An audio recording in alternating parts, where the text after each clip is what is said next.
Ladies and gentlemen, here is Dr. Butts. Sumner, I thought that'd be a nice intro. Why did you have them say Dr. Butt? I mean, why did... Perfect bass every time. Next on Music Surgery, with me, Dr. Bob. Hey you guys, quickly before we get started, please hit the subscribe button and ring the bell. And don't forget to check out the Doctor's Lounge, my store, and the links to some great samples below in the description of this video. I've made mention many times on this channel that I owe my living in music to Toto. Listening to them as a kid taught my ear what incredible musicianship, arrangements, parts, sounds, and mixes sounded like. This week I have the privilege to show a bass technique on a single that I'm producing for their original lead singer, Bobby Kimball, who sang on hits like Africa, Rosanna, and Hold the Line. I was asked by producer-director John Zeka to remake the song this time for the upcoming film about Bobby's life called Kite on a String, which should be out in 2023. Here's a problem I discovered in the bass and the simple solution to fix it.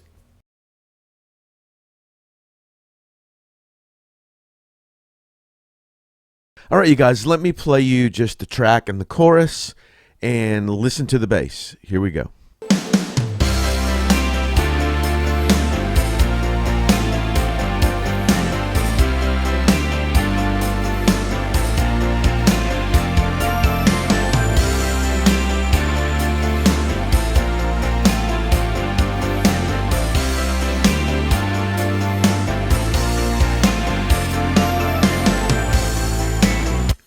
I'm going to play it on into the second verse.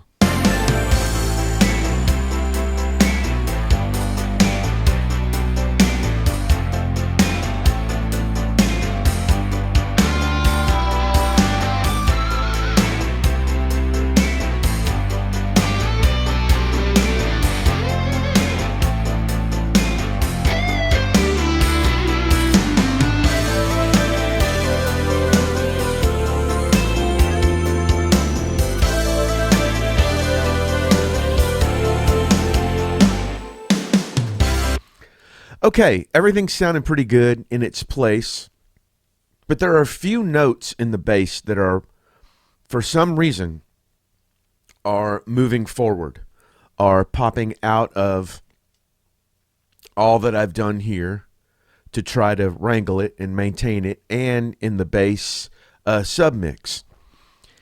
I don't know why this is. It can depend on the key. It can depend on the instrument. It can depend on the player. It can depend on the tempo. But bass is kind of a strange frequency range. And if you're not careful, certain things can pop out and certain things don't well enough. On this particular track, I've noticed that things that are around the D and the B seem to move forward. A lot of times it's higher stuff that seems to move forward because it can be louder when it's played up the neck and not have as much low end because it's a higher note. But in this track, most of the problems I'm hearing are when the bass is playing a D or a B. So, to remedy this, here's what I've done. I've simply gone through the track and listened to all the spots that seem to pop out too much. And these are the spots that were uneven enough when playing the song that they stuck out too much, and it bothered me. If smooth and even low end is the sign of a great mixer. We've talked about mid-range, and mid-range detail is as well. But even low end is a real sign of attention to detail. So what I've done is I copied this track. So all of the same plugins are on this track. And I cut out all the pieces that have a problem, that are too loud. And what I did is I simply brought them down in level to match the audible difference between these notes and these notes. There's level and there's perceived level. What I'm going for here is the perceived level of the bass is all very even. Now you might say, hey, look, you can use multi-band compression to do that. You can. But the problem with bass is every one of these areas here in the low end represents a different note. And if I'm using a multi-band compressor to compress this note down, even if I have a small Q, it still can be tagging part of the note on each side of that note that I don't want tagged, that sounds good.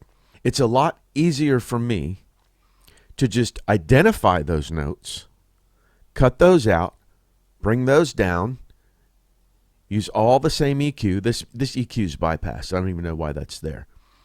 And the EQ up here is bypassed. So anything I'm doing here, now it's on, now it's off. It's off. So I take all of this and I feed this into a subgroup of bass that has a little bit of MV2, which is just bringing up the lows and taming the highs, not frequencies, but levels.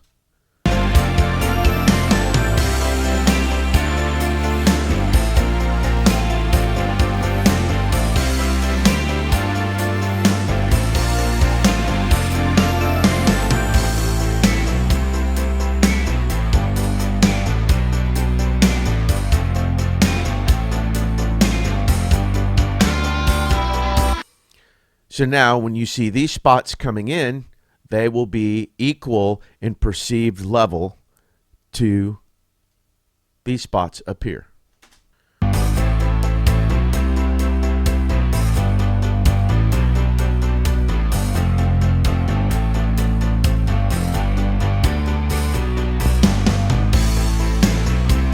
Totally even now. And if I look at these two tracks, how much have I brought the D and the B down? 3 dB, almost 3.5 dB. And that's just perceived level.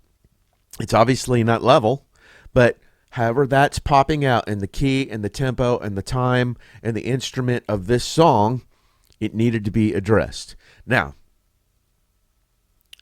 why would anyone play a Bobby Kimball track coming out on a new Bobby Kimball movie without playing some of Bobby Kimball's vocals? So let me just go through the first verse and chorus, and you can just dig on one of the greatest rock singers ever. Here's some Bobby Kimball. The good book says love thy neighbor, but I don't see no love inside. So lost it's hard to tell where we were. When will we ever see the light? If we don't come to a solution, we won't be around to keep the score. It's in the midst of a revolution that we will find that less is more. And here's the truth for what it is. Say getting nothing but the biz. This time, you know there is an answer. This time, we're starting with today. This time, you better start to worry. This time, we gotta find a way. Gee, so much power. Let's dig all of these chorus vocals, just Bobby. This time, you know there is an answer. This time, we're starting with today. This time, you better start to worry. This time, we gotta find a way. Unbelievable. Anyway, do this on your bass. I've showed a few things like this before with 808 bass, but I wanted to show you this in particular with a real bass, so you know that this is legal. You don't have to solve everything with plugins. Sometimes it's something this stupid and this easy to make everything even and make everything sound the way that it should. Well, there you go. Oftentimes, the simplest fix is the best fix. Thanks again to John Zeka for the incredible privilege to work on this song for the Kite on the String movie. And thanks to Toto for teaching me what greatness sounded like. Thanks as always for watching. Give me some comment love and a thumbs up below, and hit me at drbobmusicsurgery@gmail.com if you want to say hello or you want me to work on your music. Take care of yourselves and each other, and I'll see you the next time the doctor's in.